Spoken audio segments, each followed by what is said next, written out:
one of the debut devices for the M series, the Galaxy M20, it is also getting a refresh now. I'm sure you've seen the leaks and the videos about it.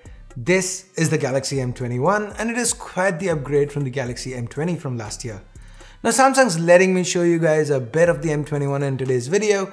Of course, I'll have a more detailed unboxing and hands-on out soon, so whatever questions you might have, drop them in the comments below and I will get to them in the unboxing video.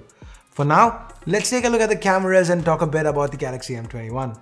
Hey guys, Ash here from C4eTech, and if you do end up finding this video interesting, go ahead, turn on notifications by hitting that bell icon. Let's now get to the M21.